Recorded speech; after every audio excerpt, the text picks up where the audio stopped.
Assalamualaikum warahmatullahi wabarakatuh. Kami kelompok 2 dari mata kuliah Sistem Sosial Budaya Indonesia akan mempresentasikan hasil diskusi kelompok kami, yaitu tentang aspek-aspek sistem sosial dan struktur masyarakat Indonesia. Sebelum itu, kelompok 2 beranggotakan Ahmad Fajri Pahlevi, Aldawiyah, Dwi Maisa Fitri, Muhammad Dandi Kusuma Jaya, Nurjana, Renaldi Dwi Satrio. Materi pertama adalah aspek-aspek sistem sosial. Sistem sosial. Sistem sosial adalah semua unsur sosial yang saling berhubungan antara satu sama lain dan di mana hubungan tersebut saling mempengaruhi dalam kesatuan sosial.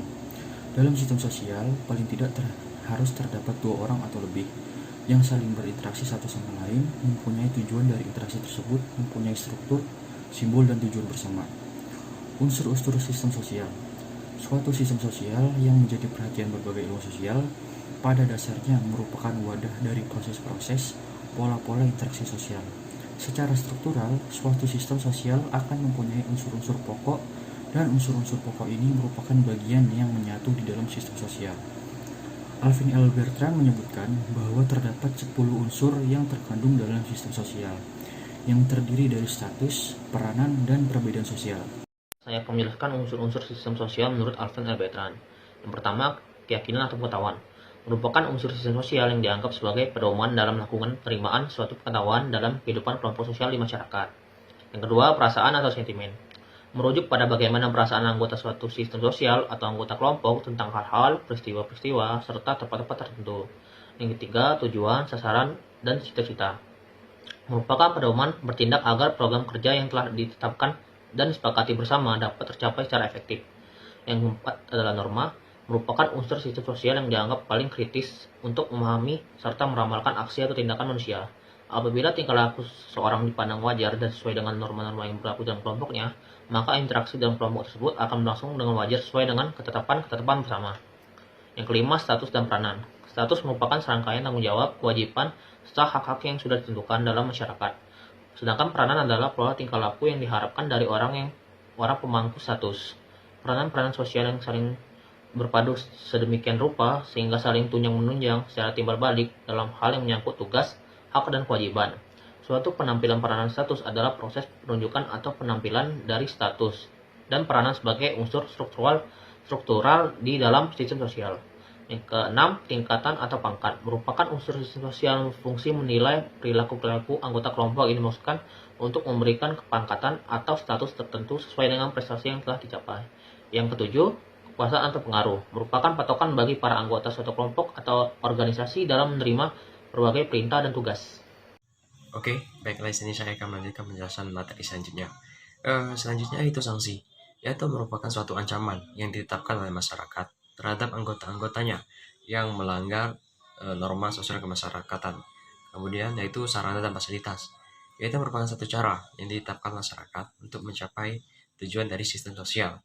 Kemudian selanjutnya itu tekanan ketegangan. Ketegangan yang terjadi karena adanya konflik peranan sebagai akibat dari proses sosial yang tidak merata. Biasanya konflik ini muncul karena adanya perbedaan pendapat atau pandangan terhadap suatu masalah. Selanjutnya, ciri dari sistem sosial. Ada beberapa ciri dari sistem sosial. Yang pertama yaitu sistem terhubung dengan pluralitas aktor individu. Kemudian adanya tujuan dan objek. Kemudian keteraturan dan pola di antara berbagai unit konstituen. Kemudian hubungan fungsional adalah dasar persatuan. Kemudian aspek fisik atau lingkungan sistem sosial. Kemudian terhubung dengan sistem budaya. Selanjutnya yaitu tujuan dan objek dinyatakan secara tersirat. Kemudian karakteristik penyesuaian. Kemudian yang terakhir yaitu keteraturan dan pola keseimbangan. Oke, selanjutnya yaitu fungsi dari sistem sosial. Talcott Pearson menyebutkan bahwasanya ada 4 fungsi dari sistem sosial. Yang pertama yaitu adaptasi.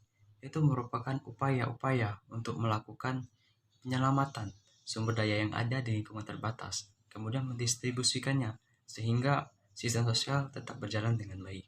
Kemudian yang kedua yaitu pencapaian tujuan, yang meliputi upaya memprioritaskan tujuan-tujuan yang ada agar sistem keseluruhan dapat berjalan sebagaimana mestinya. Kemudian yang ketiga yaitu integrasi, yaitu meliputi upaya untuk menjaga hubungan antar individu atau unit melalui tindakan koordinasi agar sistem secara keseluruhan bekerja dengan baik. Kemudian yang keempat atau yang terakhir yaitu pemeliharaan pola laten yang meliputi pemeliharaan pola dan manajemen konflik. Pemeliharaan pola adalah bagaimana meyakinkan aktor lain agar menampilkan karakteristik yang tepat sesuai dengan status dan peran sosialnya. Kemudian manajemen konflik yaitu bagaimana cara mengatur agar ketegangan aktor tidak mengganggu sistem secara keseluruhan. Contoh sistem sosial ada dua. Yang pertama adalah keluarga. Lembaga keluarga merupakan sistem sosial yang paling dasar yang terdapat di dalam masyarakat. Di dalam keluarga, seluruh anggota keluarga selalu melakukan berbagai macam kegiatan.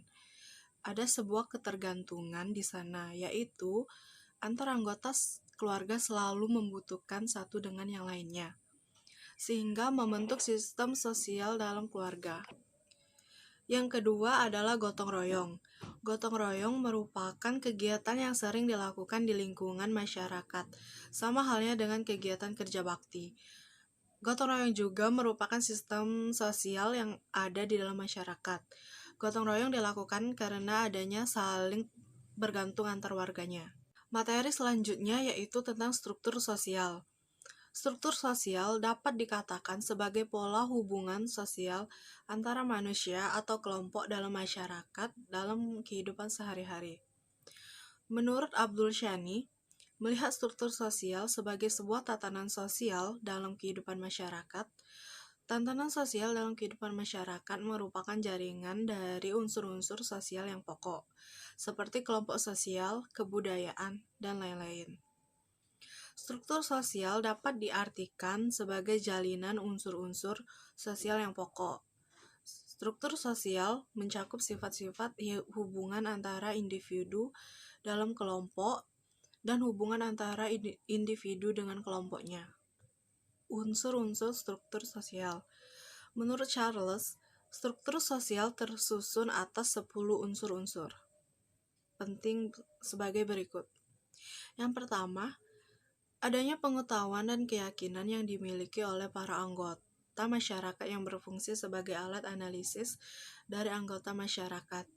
Yang kedua, adanya perasaan solidaritas dari anggota-anggota masyarakat.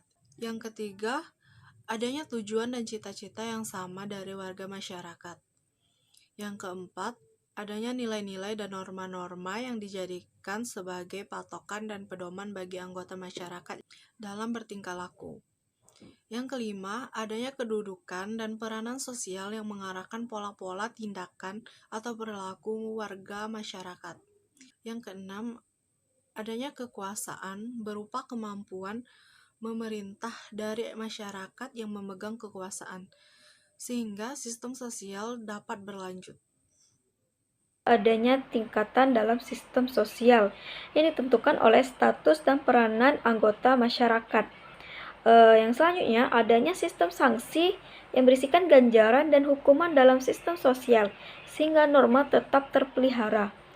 Dan selanjutnya itu adanya sarana atau alat-alat perlengkapan sistem sosial seperti pranata sosial dan lembaga. Yang terakhir yaitu adanya sistem ketegangan, konflik, dan penyimpangan yang menyertai adanya perbedaan, kemampuan, dan persepsi warga masyarakat. Ciri-ciri dari struktur sosial. Yang pertama yaitu struktur sosial mengacu pada hubungan-hubungan sosial yang dapat memberikan bentuk dasar pada masyarakat dan memberikan batas-batas pada aksi-aksi yang kemungkinan besar dilakukan secara organisatoris. Yang kedua yaitu struktur sosial mencakup semua hubungan sosial di antara individu-individu pada saat tertentu. Artinya segala bentuk pola interaksi sosial dalam masyarakat telah tercakup dalam suatu struktur sosial. Yang ketiga yaitu struktur sosial merupakan seluruh kebudayaan masyarakat, yang artinya semua karya, cipta, dan rasa manusia sebagai anggota masyarakat merupakan aspek dari struktur sosial. Misalnya nih, komputer, alat-alat pertanian modern, mobil, pesawat, kesenian, ilmu pengetahuan, dan lain-lain. Yang keempat yaitu struktur sosial merupakan realitas sosial yang bersifat statis, sehingga dapat dilihat sebagai kerangka tatanan dan berbagai bagian tubuh yang membentuk struktur. Misalnya, dalam sebuah organisasi terdapat ketua, wakil ketua, sekretaris, bendahara, dan seksi-seksi yang kesemuanya membentuk suatu struktur. Yang terakhir yaitu struktur sosial merupakan tahapan perubahan dan perkembangan masyarakat yang mengandung dua pengertian.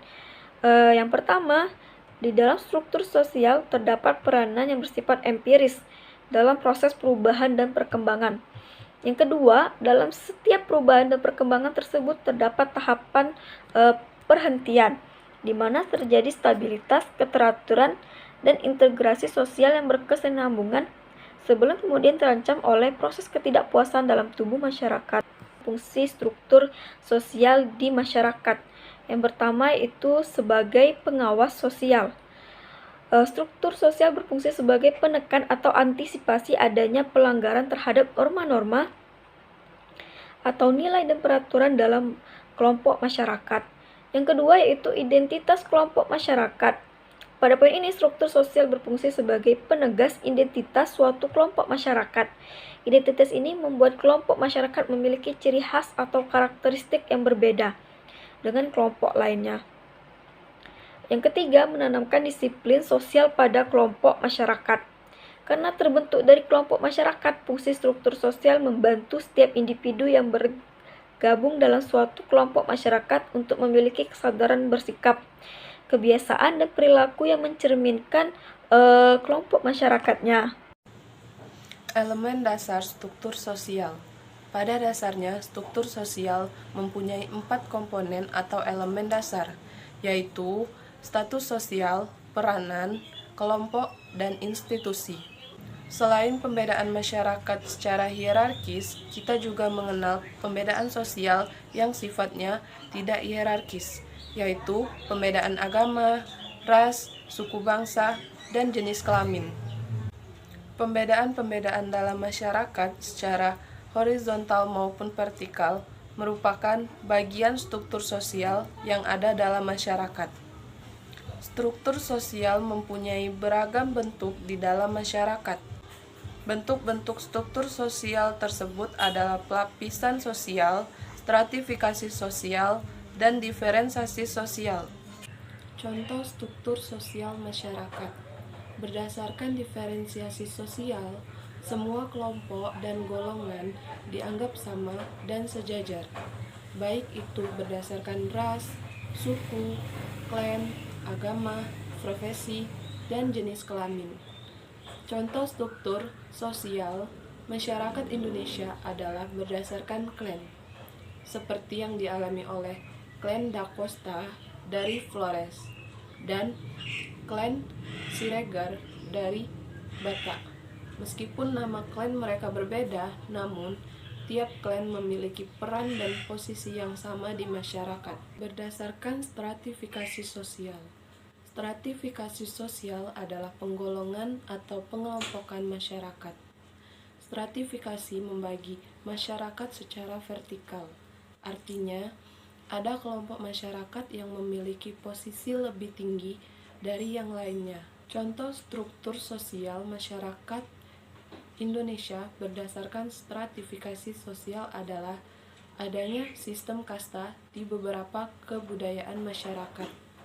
Misalnya, terjadi di Yogyakarta dan Surakarta. Masyarakat Yogyakarta dan Surakarta menganut sistem kasta yang terlihat dari pembagian tingkat kelas sosial masyarakat yang ada dalam wilayah kekuasaan kerajaan.